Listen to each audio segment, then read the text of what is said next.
But welcome, guys. So you're going to have to put up with me talking at you for like another hour at least. And we're going to talk now about being an assistant and being an associate and what those things mean and why they exist, when they don't exist, and when it all goes wrong. So what is an assistant lighting designer? I think it's important for us to say that there's a category called the assistants, which covers it can cover lots of roles. There's some shows that have, 4 assistants. I don't know what they do, but they have them. So you can have an assistant and you can have an associate. But the umbrella term assistants I'll just use that to describe both, so not to get confused with the assistant. So listen, an assistant is anyone that a lighting designer hires, and you are hired by the lighting designer, maybe paid for by the producer, but you're hired by the lighting designer to support them and facilitate making their vision a reality. Maybe they don't know how to draw and you're brought on early. You've got like 2 weeks that you're brought in to draw the lighting plan for them, and maybe that's it. Maybe you're brought on to draw the lighting plan, and then you also come and join at tech to call follow spots, to work with the production electrician, because you'll get work notes from the designer, and then it's your job to take those work notes and action them with the production electrician, make sure they're getting done right. You can come in the mornings and you'll do focus notes. So I would say the role of the assistant is dynamic. It depends on the lighting designer that you're working with. Some designers might just want you to go get a coffee and they have absolutely no idea what an assistant is or why they have one. They've just been given one by the theater. Other designers will give you lots of responsibility. So the assistant specifically, breaking that title down into assistants and associates, and what is the difference? An assistant is usually like an entry-level role. That doesn't necessarily mean that you're young, and it doesn't necessarily mean that you're not experienced. It probably just means you've not worked with that designer before, and you probably don't know what they need. So this will be your first chance working with them. Your main duties will probably be drawing magic sheets, drawing lighting plans, updating magic sheets and lighting plans, making sure that the focuses get documented, and calling follow spots. I'm going to spend a lot of time tomorrow morning calling follow spots because it is it's something that sounds really easy, but it isn't, especially on a big musical. You represent the lighting designer. Well, any of the assistants do, but as an assistant, you represent the lighting designer, and you can be creative within the lighting department. But the one thing that you probably don't do as an assistant is you aren't representing the designer on a creative level outside of the lighting department. Sure, you can add in front light to the lighting plan if the designer hasn't thought about that. You can come up with beautiful looking magic sheets. You can rig a few spares in the rig if there's room on the pipe. You can do all sorts of things. You can be creative in that role for sure. But what you can't do as an assistant is represent the lighting designer outside of the lighting department in a creative way. So say the lighting designer is absent and there's no associate involved. If you're the assistant and someone is talking to you in a meeting, you say, right, well, I will take that back to the designer and we'll talk about how to fix that transition. We'll have an answer for you tomorrow morning. But what you can't say is, well, what about if we make it blue? The designer hasn't really employed you as an assistant to represent them, to represent their vision in that way, at least not yet. If there isn't an associate in the role, that doesn't automatically mean that you are the associate and that you can take on those roles. You are there to help solve the lighting designer's problems, but you aren't there to add or expand his vision. Now the associate kind of does do that, and as an associate, it's like the promoted version of an assistant. So on big shows, sometimes you have those two roles working together. It also depends on the availability of the lighting designer. Ken Billington usually has one person behind the production desk with him, but if he's not there, then there are still 2 people. There's an associate playing the Ken Billington, and there's an assistant who is supporting the associate. The associate will definitely represent the lighting designer on a creative level. So if the designer isn't there, the associate is the one in the hot seat. The associate is the one making all those decisions. The director can turn to the associate and say, it doesn't look right. Why? Or fix it. Or we're going to cut this whole scene. Or we're going to restage this scene from here to over there. And you have to relight it. You have to make it look beautiful. Listen, I've been on projects where the designer barely turns up, and the associate is the one who kind of creates the whole show. And And that is common. And if you are working for a designer who's very busy and can't be there, that's okay. It's a different kind of thing. And to be an associate, usually a designer will look for someone who has some sort of design career of their own, whether they're lighting small scale touring musicals or something. They want to have someone who can represent them in an adult way, and kind of be an adult who can stand up for themselves and for the designer's vision, and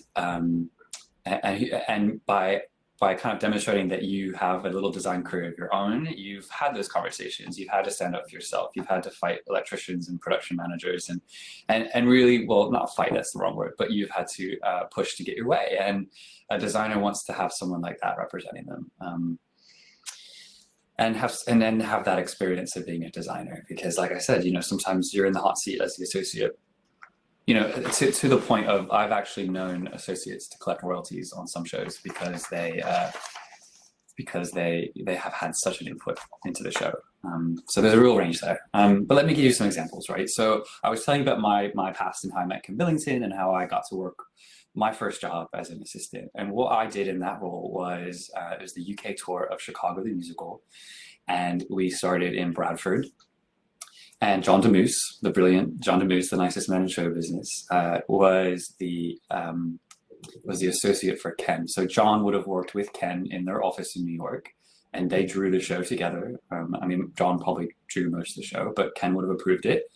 And then John would have also, as the associate, would have organized with I think it was Stage Electrics here in the UK, and would have organized all of the logistics. He would have done the shop order, got the bid to the producer, got them to agree on a budget for the weekly hire, got the rig approved, and would have probably also been involved with David Ian, who was the producer, in hiring the team, like the production electricians, and making sure the show had enough hands to run it and to move it and all of that stuff. But my role was I got brought in for the start of tech. So I would follow John DeMuse around on stage. The show already was very heavily documented, but if anything had to slightly change, which it didn't really, but sometimes it did, I would, as John DeMuse was focusing the show, I'd go around with the focus notes and I would change things, I would amend things, or if the focus charts were wrong, which sometimes there were typos, we'd fix that. So that when the electricians moved the show, because it was a tour, every week when they move the show, they have the right paperwork. And then in tech, it was my job to call follow spots. And we're going to spend all morning talking about that. But it is, like I said, a big job if you've never done it on a musical, for sure. And there's specific ways to do it. So then in previews, I would carry on noting the follow spot operators. I would update the paperwork. I would make sure that, so if John had work notes, I would write all them down. I would give them to Justin, the production electrician, and make sure they got done. All those sort of things. It's a very supportive role, and on any of those kind of shows where they're big and you've got to get it up in just a few days, there isn't really the time. And the associate or the designer wants to really be the one talking to the programmer and sorting things out, and you as the assistant have got to run around and try to make everything else happen. You've got to clean up all the loose ends. So that was my role as an assistant. And then kind of moving forward, I can give you an example of a whole different thing, and that is being the associate. So I guess this was a few years ago, but there's an amazing lighting designer called Natasha Chivers. And she's brilliantly lit this play called Oresteia that came out of the Almeida, and it did a stint in the West End. And then it was going to go, I think it's actually been that's all where it was at the time. And then it was going to go to this, the National Theater in Stuttgart in Germany. And Natasha wasn't available to go do it. But the show was going on the same. So she asked me to go out and recreate her work there for her. I think she came for the final dress rehearsal, which I couldn't actually be at. I had to be in Hamburg for another meeting, so we kind of crossed in the air. But so that was a big job. And I was entrusted by Natasha to go and create her work for her. Which was no small task, because we couldn't have the rig that they had at the Almeida or in the West End, because it is a rep house in Germany, a big rep opera house. So they have their own rig already. So I had to figure out how to make it look exactly like it did in the West End, but with a whole different lighting rig. touching back on those points about like how you can represent the differences between representing the lighting department as an assistant or as an associate. The set was done by Hildegard, who's an amazing set designer. And actually she's from Stuttgart. So she was very, very keen to make sure the show was exactly how she wanted it in Stuttgart because it was her hometown. And something happened and they didn't, the scene shop read her drawings wrong and built the wall for, the whole wall that surrounds the whole back of the stage was 4 feet too short. Stuff like that happens, right? I don't know how, but it happens. And she was very upset about that. Unfortunately, we had already finished tech and Natasha was due in like the next day or something like that. So the shop said it could build the 4 feet for her. But now that was something that was going to have massive knock-on effects on me and the lighting and Natasha's what Natasha needed out of that show. So I was able to push back as the associate and say, listen, if you really want to do this, that's fine. But these are all of but I strongly suggest that you don't do that. And these are the massive repercussions that are going to happen if you do that. First of all of our side light is now going to be behind a wall and we can't raise them up. We've already teched the show. We can't go back and relight, move those lights and relight. And of course the director, Robert Ike, who's also a genius, got involved. And he kind of had to mediate. But again, as an associate, I can throw my hat into the ring and I can have an opinion and I can stamp my feet and say, listen, that isn't going to look great. That's not what's best for the show, in my opinion. And ultimately it was Robert who would have had to make a decision about what was more important, the 4 extra feet on the wall or, seriously compromising the lighting design. I actually don't know how it got settled because I was on a plane out of there. I mean, we'll have to ask Natasha what she found when she landed. But so that's 2 examples of the difference in responsibilities between and an associate.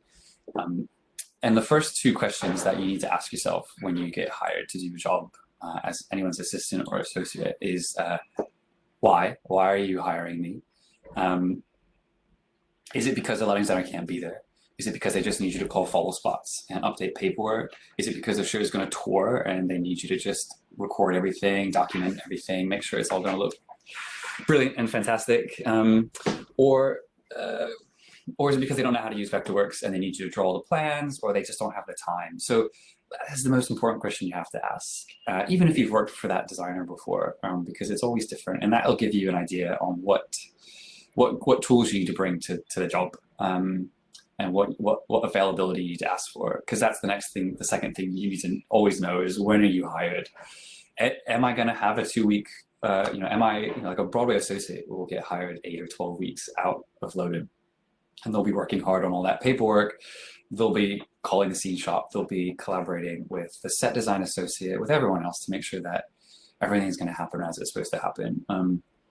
But that's an important question you have to ask, because that will give you a clue right there about what your involvement is going to be, or also what you can report back to your designer and say, well, I can't draw the plan for you in a day, or we can't do all the versions in a day. So you need to go now and ask the producer or general manager for more money, or all those conversations or stuff that needs to happen. And like I kind of said already, it's fluid and it's changing. Like every job is different. Every job is different. Every designer is different. Every designer needs will be different. So you'll best serve yourself and your weeks together if you ask those questions ahead of time and really just kind of like hash out what it is that people need. And part of what influences what's different about these roles is I like to think about the theater graph in my head is this. Like on the x-axis, you have subsidized theater over here and you have commercial theater over here, right? So commercial theater being Kinky Boots or Six or Chicago, or any of those like shows that are for money, and they're not attached to a theater or a venue. It's a producer who's put together a team, a creative team, and the creative team has put together their own team, their own staff. And together they've made this product, and it may travel around to different theaters. But it's not owned by a building, and it's not looked after by a building. There are no lights in any West End or Broadway theater. There are no staff other than the people that look after the venue and the in-house lighting, like the house lights or the emergency lights. So So that is one experience. And then on the other end of the spectrum, you have a subsidized experience, which would be things like the Dunmore Warehouse or the Hampstead Theatre or the National Theatre, the RSC, like all those places that get government funding or they get private funding to exist. So they're not reliant fully on ticket sales. And they usually have a big in-house staff. They produce the stuff in staff. They've got a workshop. They have a lighting crew in-house that serve those shows. So what you need as a designer is different in both of those experiences. You can go into the National Theatre and they have the best and most experienced people working there who you can just stand on stage and I want a truss of park hands that wide as the Revolve or as wide as the wall, the back of the set. Make them all narrows. And you don't have to draw it. They'll know and they'll go away and they'll do it for you. Those venues are usually really good at supporting you as a designer on their own. They've got usually passionate people in-house who are there and they can draw things for you and stuff. So you're less likely to miss there. Also on that spectrum of being commercial and subsidized, you have scale, right? You've got big and you've got small. So that is also a factor. You know, subsidized can be the National Theatre, but it can also be the Bush Theatre or the Royal Court. So they're different levels. Why be an assistant? Well, you know, as a young lighting designer, why is this valuable? Why do it? I hope you understand it's more than just getting coffee. It's such a vocational role that I think you can only really learn it from watching people. You can certainly study art. You can certainly study a lot of these skills and the stuff that we're going to cover this week. We can all do this now, but nothing beats sitting in a room and watching someone run a tech on it or integrate into tech. You people in a room all trying to work together and achieve the same goal. Things are bound to go wrong. And the only way you can learn that is by watching it. And being an assistant will get you in the room. Being an assistant will also get you to meet all the other assistants who are probably near your same age, who are going to go off and they're going to direct their own shows. They're going to choreograph their own shows and they might take you with them. You also get to see the world. You know, most of my 20s was spent, like I said, I did 15 Chicagos and most of them were in fun places like Tel Aviv or Korea or Spain or Germany or like all over the world.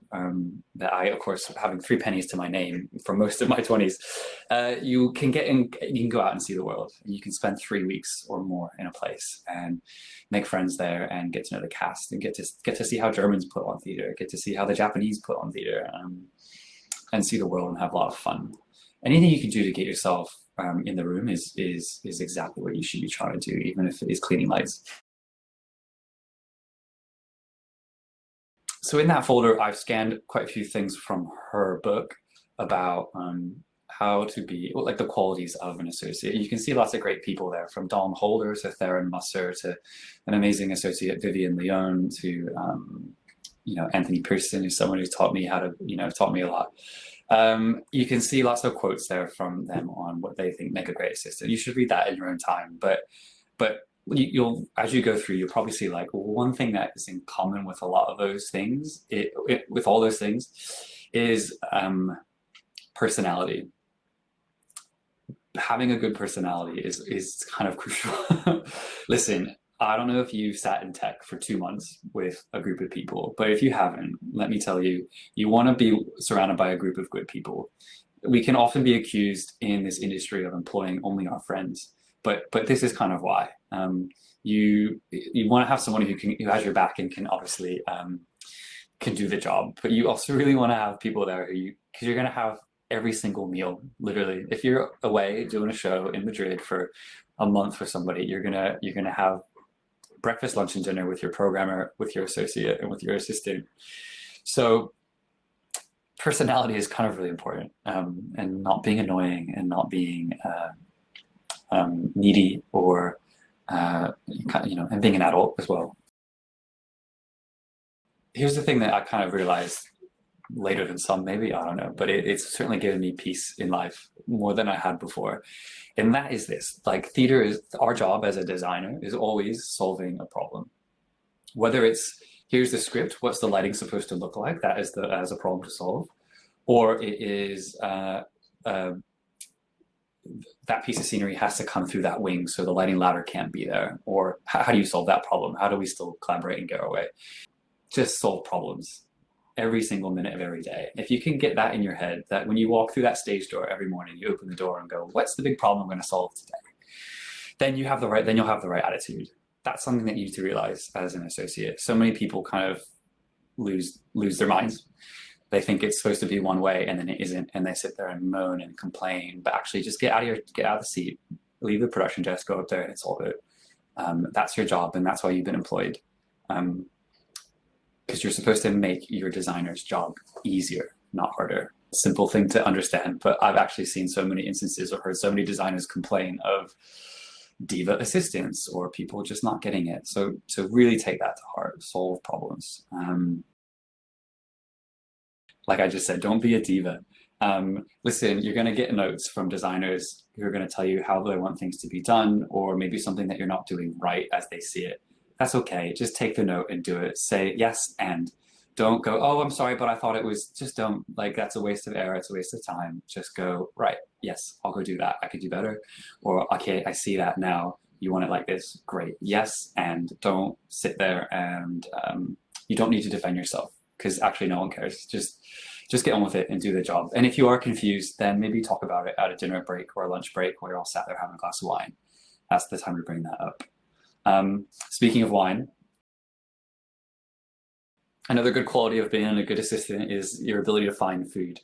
Listen, if you're a busy designer, you're in tech almost all the time, and that's 12 hours a day, and you get two decent breaks in the day. By decent, I mean it's like an hour. So use that time. That is sacred time. It's sacred time. I sat in that Brooks Atkinson Theater in New York for 2 months, and Tim Reed, my associate, had every one of our dinner breaks all planned out. I didn't have to think about it. He was already ahead of it. It's so great to be like just taken somewhere for dinner, or plans made. Or we had like a little social calendar where like, oh, we're gonna have dinner with this department one night. We're gonna take the sound department here for drinks. Like it's like you really have to maximize those times, and the designer needs to be focused on letting the show. And they won't even notice the lunch break until the stage manager says, okay, guys, that's lunch. So have something ready to go. Be like, well, it's Mexican Tuesday, it's Taco Tuesday down on Hell's Kitchen. So let's go do that, or something like that. The more you can help make those dinner breaks and those lunch breaks exciting. And it's really something to look forward to, and not another thing that the designer has to plan or think about. You'll get the job every single time.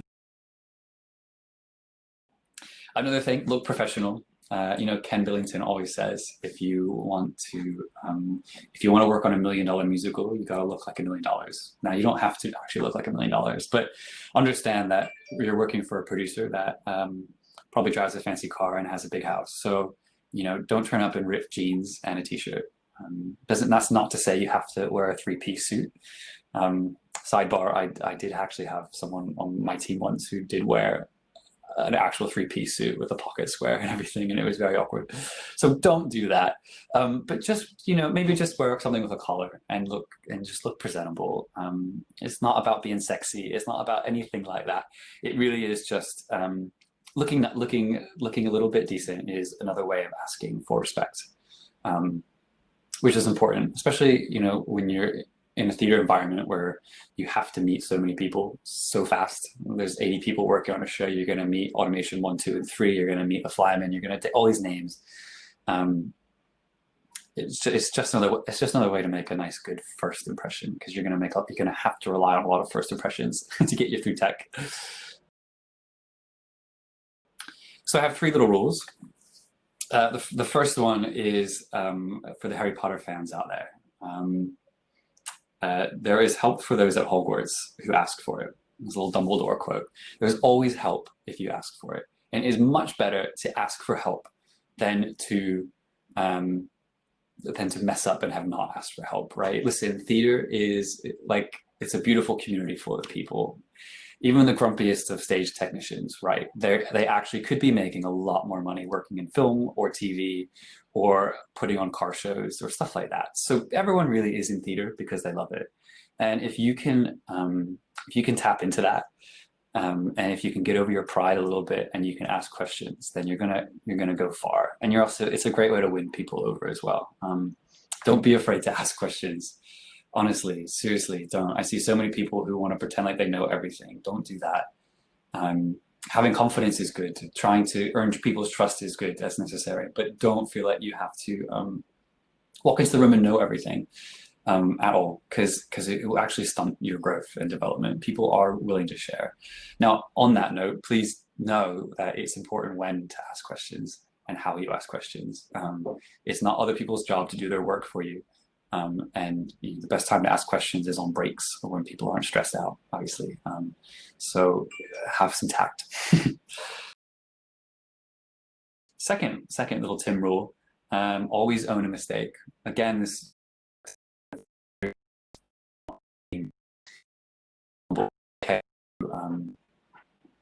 it is okay to make mistakes. We all do it all the time. One of the hardest things about theater, though, is there's 80 people in a room trying to put on a show, right, on these big shows. And if I call a false spot cue wrong as an assistant, or if I give the stage manager a wrong cue placement, and it means that we have to stop, we have to go back, and we have to run a transition or a sequence again, just take the headset off, stand up and go, I'm so sorry, that was me. I gave the wrong cue point. We're fixing it now. It won't happen again. At least the room knows what went wrong and why. Yes, you've probably gone a little bit red in the face, and yes, you're a little bit embarrassed, but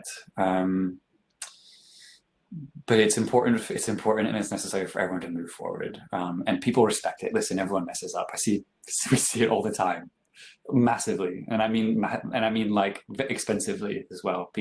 Associates build scenery wrong. They put the wrong scale on the drawing or whatever it is, and the thing gets built 4 feet too short. Like I was telling you that story earlier. Like shit happens.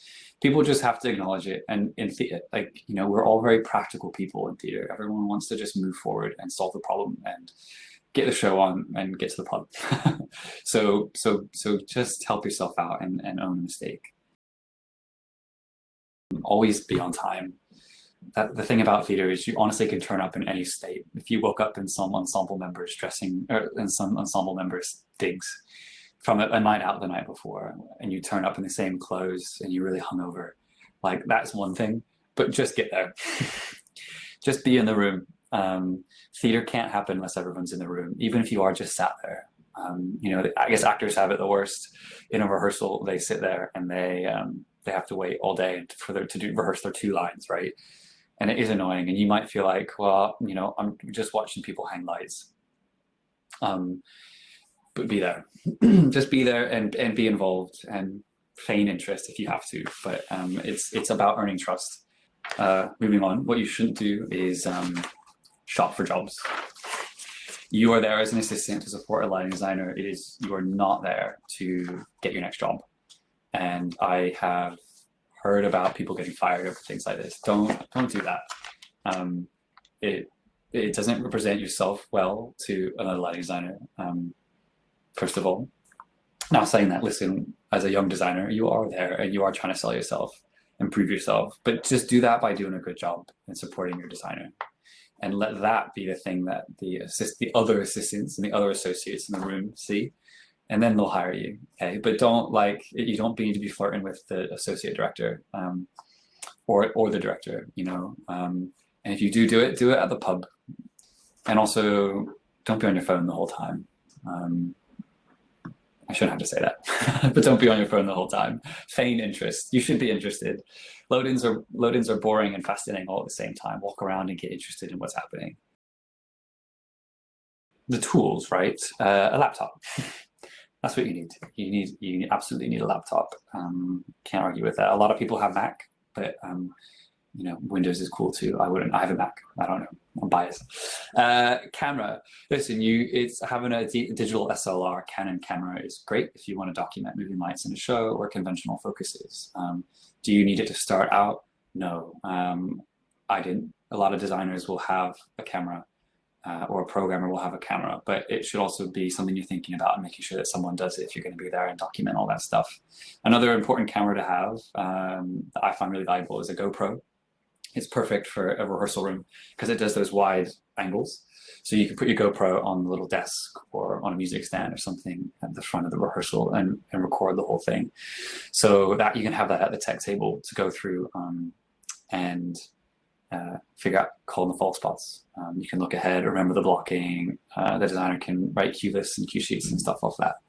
Other things, tape measure. I never had a tape measure. Always have a tape measure. Have a tape measure when you're like, you're doing a site survey or you're in the theater or you like just literally have one in your pocket. Tape measure is important. A scale rule is also important. All sorts of office supplies and stuff like that. Designer runs out of pencils. You better have some pencils. Have some pencils. Have some pens, erasers, sticky notes, notepads, anything that you might find you need while you're all sat there doing tech. Dropbox is something vital. Dropbox, by the way, the whole point of talking about Dropbox was that Dropbox is something that everyone should have. It's kind of standard in theater and everyone uses it. For me personally, I pay for it. I have actually all of my project files on a Dropbox because it's too much to fit on my computer. Every show I've ever done is archived in a Dropbox. Ken Billington has his office and he has servers. He has all his digital stuff is on servers, but most of us don't have the money or the time or the office to do that, nor do you need to. I think if Dropbox had been around when Ken did that, he would do it a different way. So Dropbox, it's a very simple, brilliant thing. Slack is something that a lot of you have hopefully found. Slack is an app that is for teams who work on a project together. It's project-based, and it's all about communication. And for me, it's all about cutting down on emails. So like on 6, for example, we have a massive work group for 6 on Slack. Every show has a channel. There's a Set Electrics channel, general channel, and actually there's between last July when we started it, and between opening the show on Broadway, there's about 10,000 messages in there. Slack is important in so many ways, but the best thing about Slack is it cuts down on emails. So if all of our internal conversations as a department can happen in one spot and in one slick way, with all the documents that we send back and forth to each other can all live in one place that isn't my email, which is a mess. That's really handy, and it's easy. You can get a desktop app for it. You can get an app for your phone. All that stuff. There's also lots of other iPhone apps and iPad apps, like Vectorworks have an app, Lightwrite has an app. I don't really ever use those things. I just walk around my laptop or the paperwork, but all those things exist. Dip switch calculators. There's lots of really fun, geeky lighting apps for your phone that you can download. Other tools at your disposal is all the software. You're going to want to get Vectorworks. You're also going to get Lightwrite. Lightwrite is much more bigger in America than it is here, but trust you me, in commercial theater in the UK, everyone uses Lightwrite. Certainly all the production electricians will have it. So if you can start to use it, it's great. It syncs to your Vectorworks drawings. It's a way to keep track of a lot of data. That also makes it easier to maybe not put all that information on a lighting drawing. Stamp is another thing we'll look at later for certain things. Certainly great for documenting shows. MLA, Moving Light Assistant, is another piece of software. You're going to meet Andy Voller later this week, who made it, and get a demo. It's a great piece of software, kind of essential in documenting all the moving light focuses and stuff in a rig, keeping track of all of that. Another unspoken hero is the EOS offline software. I mean, that's always open at my production desk, especially if I'm recreating or restaging a show. You're constantly checking old versions of the show file, stuff like that. But to use that, you need to know how to kind of generally program a show and do that. And we're not going to talk about that this week, but this is a document that Ken has in his office. It's a packing list, and it kind of just goes over what we just talked about, but in really great detail.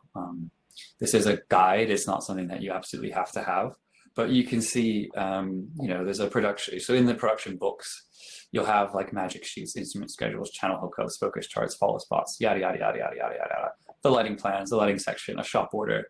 And then you'll have Ken's script, which will have, the actual script has his magic sheets for him. Also the stuff that Ken likes to have at his disposal. All sort of office supplies, down to things that are on the production table, right? Little lights, pencil sharpeners, resources, a gel book, whatever, focus tapes. So that kind of ends our little section on tools, which is great. For those of you who haven't really worked in a commercial theater environment, and again, we're only talking a lot about a commercial theater environment because it's where you'll tend to work as an assistant or an associate. So let me share my screen again, and we'll just look at this little chart that is what it is to be where you exist in a commercial theater hierarchy. So again, like I was telling you, I don't know if you can see my mouse, but there's two, the producer and his team and the theater and their team in the commercial environment are very, very, very different. And that is not how it is in, say, a subsidized house like the National Theater or the Royal Court. In those areas, the producer is the theater owner. Simple as. But here, so the house electricians, the house carpenters, the people who work in the box office, they're all not on the same payroll as you. They're all very different. So the house electrician, there might just be one or two of them, but their jobs are really looking after the house lights. And if the venue owns dimmers, they'll look after the dimmers. If the venue owns any lighting equipment, they'll look after that. But they really don't feel any responsibility towards, they feel responsibility towards your show, but they don't, but it isn't their job to solve your problems. It isn't their job really to their only real responsibility is to the venue and the venue's kit, which is why you as a lighting designer would hire your own assistants, your own production electricians, your own team and stuff like that. So the producer first hires the creative team, which is helmed up by the director, the choreographer, and the musical director, and of course their assistants and associates, right? The other kind of confusing roles that these do exist in subsidized theater, obviously, but like a general manager is the person who does the day-to-day operations for the producer, okay? They're often the people that negotiate your contract. The producer will be out finding money for the show, asking his rich friends to give him money. It has been his idea. He'll have a vision, but it's a general manager's job to flush all that out and actually do the deals most times. So you'll get hired by a producer, but then you'll get put onto the general manager to negotiate your fee and your contract. Same thing with a company manager. I like to think of a company manager as like HR department meets a stage manager and they have a love child. Like the company manager looks after all of the people, the company. Usually more specifically the people that stay with the show as opposed to the people who are just brought in to set it up and then leave. But generally the general manager is the person that you often need to go to if they exist. And if the producer is big and important enough that they're not going to deal with you and your weekly hire costs and the day-to-day stuff. And then the back to the creative team, the director and the choreographer will get together and they'll hire the senior designer, the lighting designer, and all the other designers, right? The stage manager is here because this diagram comes from the US where the stage manager is kind of really thought of as a creative person team because they do so much management, whereas in the UK, the role is kind of divided amongst three different people, right? And then on your same level really is the production manager.